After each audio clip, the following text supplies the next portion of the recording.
Talenta-talenta yang terkubur harus digunakan. Kolose 4 ayat 5 dan 6. Hiduplah dengan penuh hikmat terhadap orang-orang luar. Pergunakanlah waktu yang ada. Hendaklah kata-katamu senantiasa penuh kasih, jangan hambar, sehingga kamu tahu bagaimana kamu harus memberi jawab kepada setiap orang. Berusahalah mengadakan perubahan tubuh, jiwa, dan semangat. Bersiaplah dirimu dan mulailah tukar-menukar dengan harta benda Tuhanmu. Dengan melakukan ini, engkau akan memiliki talenta-talenta yang lain. Setiap jiwa dipercayakan dengan talenta yang harus digunakan untuk mendapatkan yang lain. Dia yang pada hari besar terakhir berkata, "Aku takut dan pergi menyembunyikan talenta Tuhan itu di dalam tanah. Ini terimalah kepunyaan Tuhan."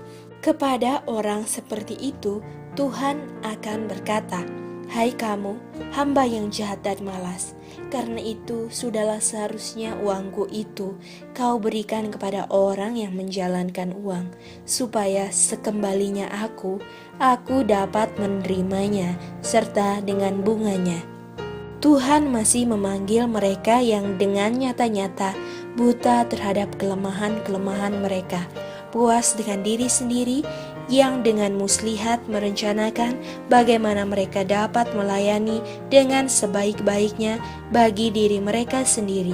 Allah menolong mereka yang buta secara rohani untuk melihat bahwa ada satu dunia yang akan diselamatkan.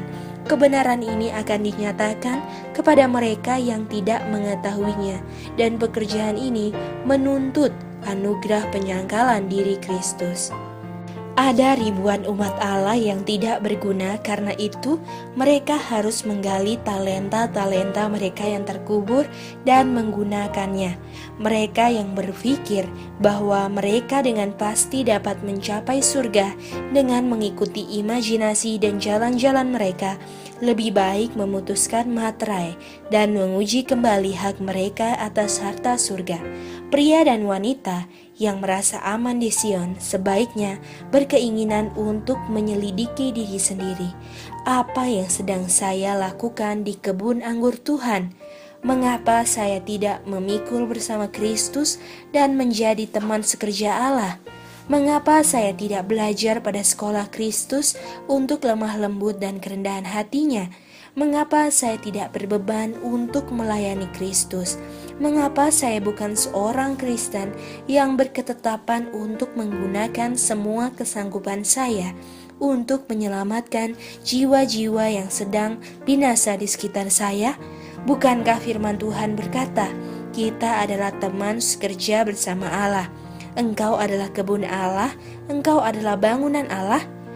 Tidakkah saya oleh pertolongan Allah membangun suatu karakter untuk sekarang dan kekekalan, dan meningkatkan keilahian di dalam diri saya sendiri dan di dalam diri orang lain melalui kebenaran yang disucikan?